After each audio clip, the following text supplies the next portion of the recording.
الحمدللہ، اللہ تعالیٰ کا لاکھ لاکھ شکر ہے کہ مالک الملک نے اپنی یاد کی توفیق اور موقع عطا فرمایا۔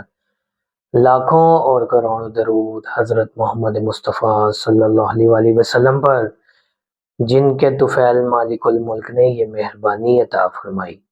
سامعین کرام، اللہ تعالیٰ نے قرآن پاک میں سورہ بقرہ میں ارشاد فرمایا، یہ وہی لوگ ہیں جنہوں نے آخرت کے بدلے دنیا خریدی، ان کا عذاب کم نہیں کیا جائے گا اور نہ ہی مدد کیے جائیں گے۔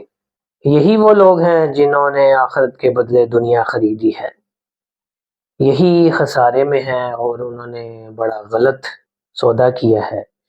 یہ بہت بڑے گھاٹے میں چلے گئے ہیں، ان کو بہت بڑا نقصان ہوا۔ یہ تو اتنے عذاب میں گرفتار ہو گئے ہیں کہ بس نہ تو ان کے عذاب میں تخفیف کی جائے گی اور نہ ہی ان کی کہیں سے مدد ہوگی۔ ان پر جو عذاب آئے گا اس میں کمی نہیں کی جائے گی، خواہ وہ نبی کی اولاد سے ہوں، خواہ وہ کچھ بھی ہوں، ان کی مدد نہیں کی جائے گی، اس لیے کہ انہوں نے اللہ تعالیٰ کے حکم کی ادولی کی اور اللہ تعالیٰ کے رسول صلی اللہ علیہ وآلہ وسلم کی گستاخی کی۔ انہوں نے جو تجارت کی ہے بڑی گھاٹے والی ہے، انہوں نے اپنے لیے تباہی بربادی کو دعوت دی ہے۔ اللہ تعالیٰ یہ بیان فرما کر نبی پاک صلی اللہ علیہ وآلہ وسلم کے غلاموں کو تسلی دے رہا ہے کہ اے میرے محبوب صلی اللہ علیہ وآلہ وسلم کے غلاموں، یہ سمجھ لو کہ تم ہی فائدے میں ہو جنہوں نے دنیا کے بدلے آخرت خرید لی۔ بنی اسرائیل کے لوگ جنہوں نے آخرت کے بدلے دنیا خریدی اور دنیا کا آرام خریدا، یہ گھاٹے میں ہیں۔ فائدے میں تو تم ہو جنہوں نے اپنا سب کچھ قربان کیا اور آخرت خریدی۔ جو تم سے مذاق کرتے ہیں وہ دراصل اپنی تباہی کو دعوت دیتے ہیں اور اپنے آپ سے مذاق کرتے ہیں، یہ اپنے آپ کو بے وقوف بنا رہے ہیں۔ تم تو فائدے میں ہو۔ نبی پاک صلی اللہ علیہ وآلہ وسلم جب تشریف لائے تو حضور صلی اللہ علیہ وآلہ وسلم کے غلاموں نے بھی تجارت کی جس طرح ان لوگوں نے تجارت کی۔ ان لوگوں نے یہ تجارت کی کہ دنیا کو خرید لیا، دنیا حاصل کرنے کے لیے آخرت کو چھوڑ دیا اور اللہ تعالیٰ کے رسول کو جھٹلا دیا۔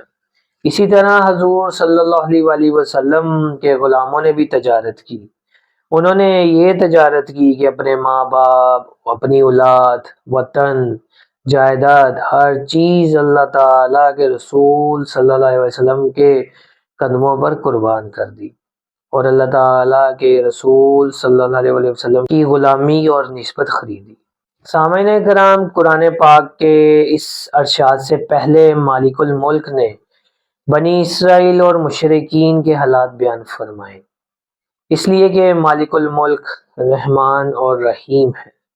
اللہ تعالیٰ نے اپنی صفت پہلے ہی بیان فرما دی کہ وہ اتنا رحم فرمانے والا ہے کہ اس کی کوئی مثال ہی نہیں۔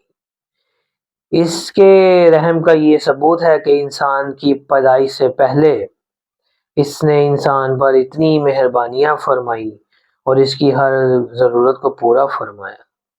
ساری کائنات اور کائنات میں جو کچھ ہے انسان کی ضرورت کے لیے پیدا فرمایا۔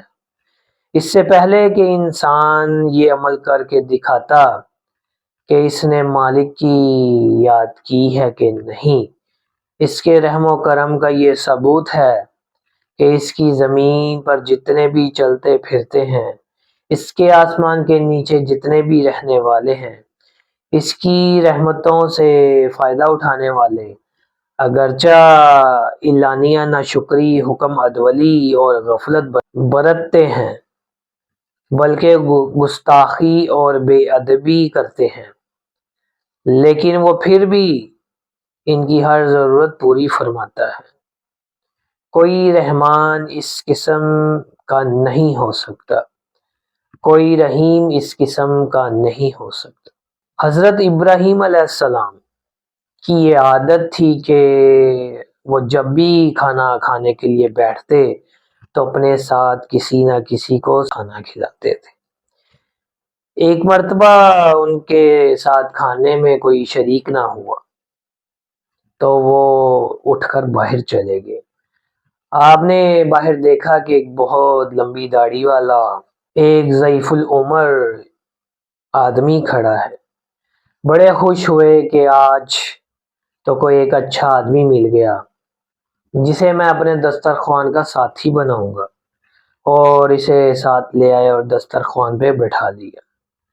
جب کھانا شروع کرنے لگے تو وہ آدمی نے گفتگو شروع کر دی، تو اس کی گفتگو سے یہ ظاہر ہوا کہ یہ تو بہت بڑا کوئی کافر لگتا ہے، اللہ تعالیٰ کا منکر لگتا تھا۔ جب اس نے اللہ تعالیٰ کی شان کے خلاف باتیں کی تو حضرت ابراہیم علیہ السلام کو غصہ آ گیا۔ انہوں نے فرمایا کہ اٹھو اور یہاں سے دفع ہو جاؤ۔ اللہ تعالیٰ کی طرف سے حکم ہوا، اس آدمی کی عمر کتنی تھی؟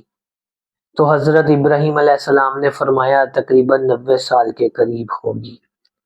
تو اللہ تعالیٰ نے فرمایا کہ میں 90 سال تک اس کو 2 وقت کا کھانا دیتا ہوں، اور تو میرا بندہ ہو کر ایک وقت بھی نہیں برداشت کر سکا۔ چنانچہ حضرت ابراہیم علیہ السلام نے اس بوڑھے کو واپس بلایا اور دسترخوان پر بٹھا کے اسے کھانا پیش کیا۔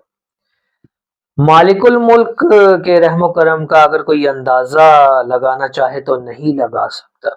اللہ تعالیٰ نے قرآن پاک میں فرمایا، اور اگر تم اللہ تعالیٰ کی نعمتوں کی گنتی کرو تو تم کبھی ان کا حساب نہیں کر سکتے، کبھی تم ان کا احاطہ نہیں کر سکتے۔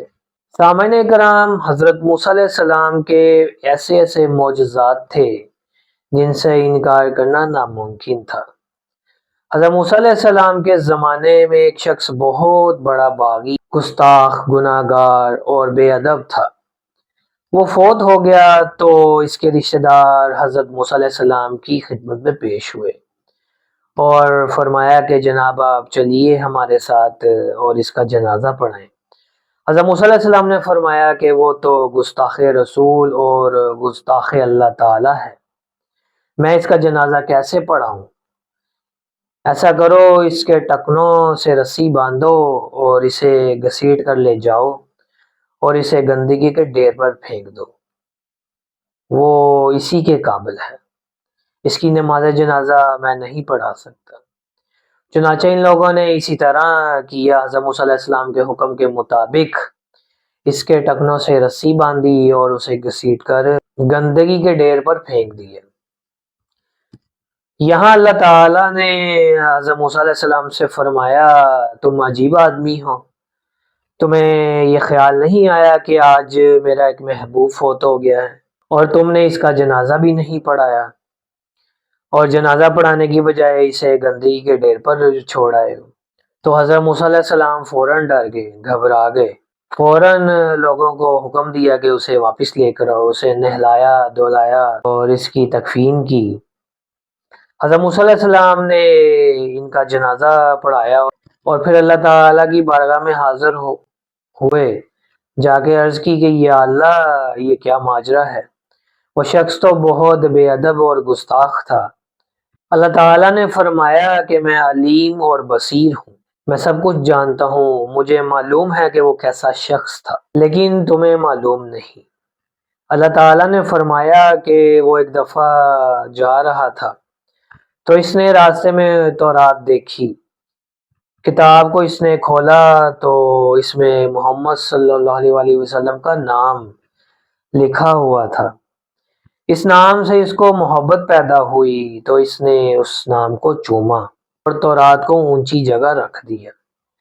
اس دن سے میں نے اس کے سارے گناہ معاف فرما دیے اور اسے اپنا محبوب بنا لیا کہ اس نے میرے محبوب صلی اللہ علیہ وسلم کی دل سے محبت کی ہے۔